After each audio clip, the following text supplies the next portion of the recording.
السلام عليكم ورحمة الله وبركاته. مؤسسة الفاجر لصناعة بطاريات دواجن وتأسيس العنابر. بنقفل دلوقتي لوحة تحكم لأحد العملاء. اللوحة دي معمولة من كونتاكتور شنايدر الأصلي اللي هو ده. تمام، شايفين ضخامة الكونتاكتور ده 50 أمبير. كونتاكتور شنايدر الأصلي.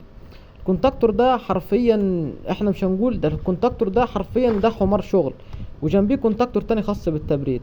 نسمع صوت الكونتاكتور كده، نسمع الصوت عشان نعرف قوة الكونتاكتور ماشية ازاي. تمام اهو، لحظات، اسمع صوت الخبطة كده اهو. ده كده كونتاكتور ايه؟ كده كونتاكتور التبريد كده الكونتاكتورين انفصلوا. طب نسمع كونتاكتور التدفئة لما يشتغل. تمام اهو، لحظات. انا عاوز اسمع قوة ايه، قوة الكونتاكتور، الخبطة بتاعته اهو. طب تاني نطفي اهو، نركز في صوت الخبطة اهو. لحظات كده اهو، نسمع كده، بص وناخد بالنا اهو اهو.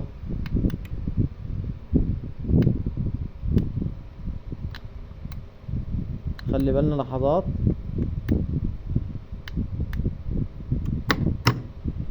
كده الكونتاكتور ايه، كده الكونتاكتور فصل. طيب كونتاكتور التدفئة نرجع نشغله تاني، نسمع قوة الكونتاكتور اهو اهو اهو. كونتاكتور شنايدر الاصلي.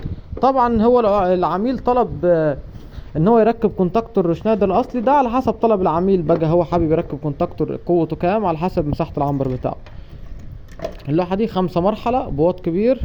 مؤسسة الفاجر لصناعة بطاريات الدواجن وتأسيس العنابر.